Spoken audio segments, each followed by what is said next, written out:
বিতর্কিত ও মিথ্যা স্লোগান দিয়ে সমালোচনায় যুবদল নেতা নয়ন। মিথ্যা বলে নেশা খায়, পীর সাহেব চরমনায়, ভণ্ডপীরের চামড়া তুলে নিব আমরা।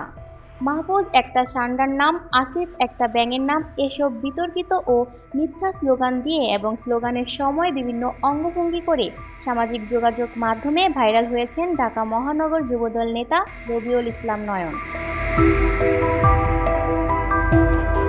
ইসলামী আন্দোলন বাংলাদেশের আমির চরমনাই পীর মুফতি রেজাউল করিম ও নায়েবে আমির মুফতি ফয়জুল করিমকে নিয়ে মিথ্যা স্লোগান তৈরি করেছেন এই বিতর্কিত যুবদল নেতা নয়ন। তিনি তার স্লোগানে বলেন, মিথ্যা বলে নেশা খায়, পীর সাহেব চরমনাই। এছাড়াও জুলাই বিপ্লবের অন্যতম নেতাদের নিয়ে ও বিতর্কিত স্লোগান দেন রবিউল ইসলাম নয়ন। তিনি তার স্লোগানে বলেন, নাহিদ, সার্জিস, হাসনাত সব শালারা চাঁদাবাজ। এরকম মিথ্যা স্লোগান সামাজিক যোগাযোগ মাধ্যমে ব্যাপক সমালোচনার মুখে পড়েছেন যুবদল নেতা রবিউল ইসলাম নয়ন। জাতীয় নেতাদেরকে নিয়ে এমন বিভ্রান্তি স্লোগান দেওয়াকে ভালোভাবে দেখছেন না সচেতন মহল। অতি দ্রুত এই যুবদল নেতাকে নিয়ন্ত্রণ করতে না পারলে যুবদল একটি বিতর্কিত সংগঠন হিসেবে পরিচিত পাবে।